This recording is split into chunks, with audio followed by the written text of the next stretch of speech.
Има големо разочарување кој се однесува на проширувањето на Западен Балкан, тука е вклучена и Северна Македонија, проширување во Европската Унија.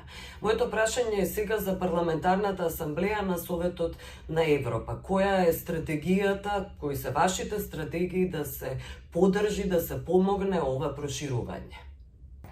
Thank you for this question, because this assembly has been striving for at least the years I'm here, the Secretary General, constantly since January 2021 to support the Western Balkans in their European integration aspirations.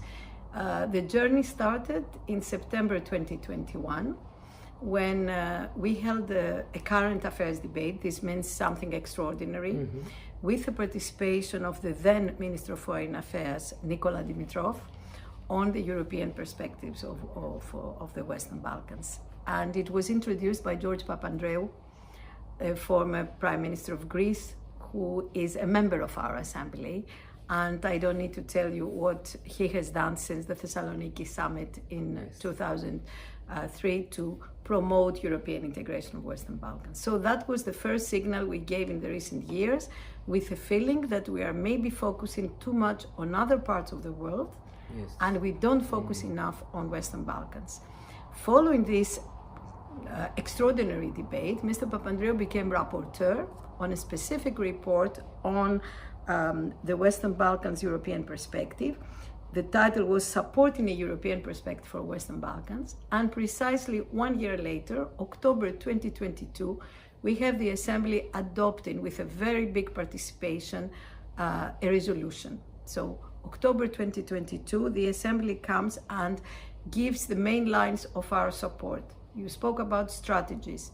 One, political support. So with the debate of 2021, with the adoption of a text in 2022, we tried to get this political support, believing that European integration of Western Balkans, including, of course, North Macedonia, is not only for the benefit of countries, but for the benefit of the European continent and all citizens of the European continent.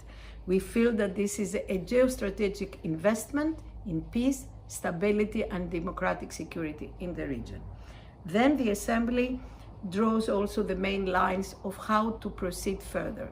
So we say, first, a political call to the member states to push for the European integration, a call to the European Union, organization of further debates involving the European Union, and also interparliamentary activities, its own cooperation activities focusing on Western Balkans, and financial contribution to projects developed by our Council of Europe Development Bank. So 1 year later, October 2023, in a way, in the anniversary of 20 years after the Thessaloniki summit, we organized in Skopje an interparliamentary conference on the European perspective of the Western Balkans. We called it Interparliamentary Dialogue to further promote the European integration of Western Balkans, bringing together members of parliaments of the regions, members of the Assembly, ministers, the Speaker of your parliament, North Macedonian Parliament, opened this. The President of the Parliamentary Assembly was there. The head of EU delegation to North Macedonia was there, special advisor from European Commission, the special envoy from the United Kingdom on the European integration of the Western Balkans, and also civil society, journalists, and the youth. And again, we tried by organizing this to unite our voices from all these different stakeholders and actors to call for pushing further European integration of Western Balkans. So you see that our action is going year by year. And then again, 1 year later, so October 2024, we had the pleasure to hear from the new Minister of Foreign Affairs and Foreign Trade from North Macedonia, Mr. Timco Mucunski, who reaffirmed the commitment of your country to human rights, rule of law, and further democracy, and also the European integration commitment. So you see there is a constant policy for the last 4 years coming back to this issue. And we really hope, and I can say this also in my personal capacity, coming from Greece, coming from the region, how important it is to see this European integration finally fulfilled. Yeah. And just now, in our January session, we had a report by Ms. Dora Bakoyannis this time, yes, on the need for a renewed rules-based international order.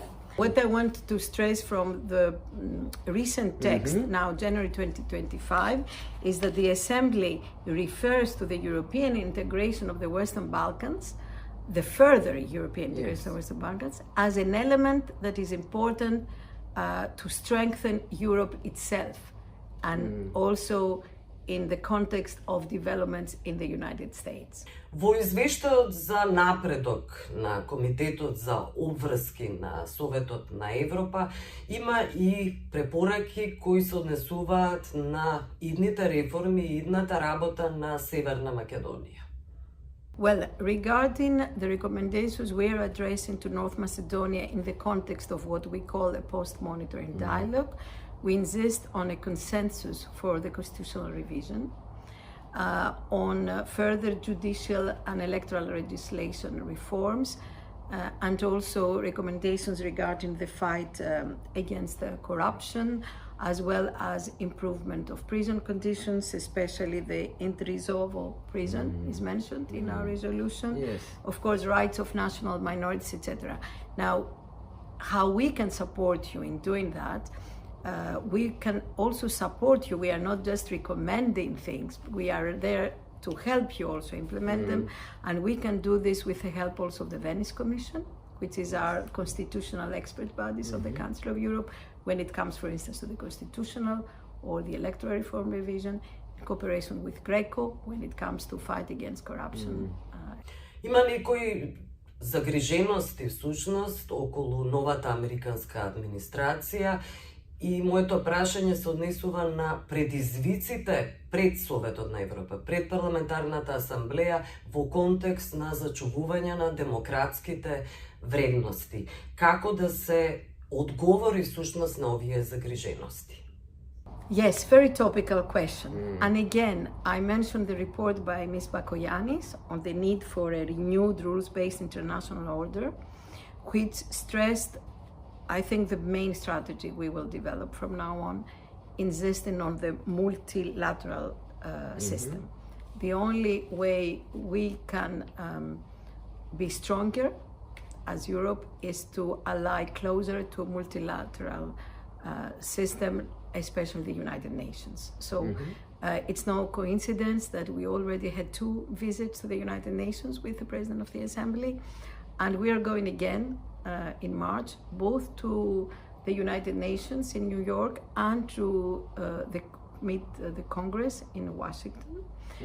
The President is resolved to develop relations which are already existing, but we feel that is now the day we need to strengthen them. And again, by coincidence, George Papandreou's name comes back on the scene because he has been appointed a rapporteur on cooperation with the US Congress, and we push this report as an urgent one. So mid-March, we will be visiting Washington together with him. So the answer is we need to stay in dialogue with the new US administration, and at the same time, we need to strengthen our own commitment to multilateralism and make Europe stronger. And to make Europe stronger, we need also an even greater Europe. And this is where I see the link between integration of Western Balkans into the European Union, with a stronger Europe also able to face the world challenges. We should be strong in defending our values, and we can do it if we are united. So we are also calling for a closer interparliamentary cooperation. We will be holding a conference of all speakers of parliaments from the European continent in March. And again, our wish is to unite our voices and make them stronger. In the report we adopted this week, we also speak specifically about the risks that some member states from the Council of Europe may face We heard some threats. We call for solidarity, and I think with joint efforts, Council of Europe, European Union, with the United Nations, I'm pretty sure we will be able to stick to our values and try even to promote them to the other continent. Thank you very much. Thank you.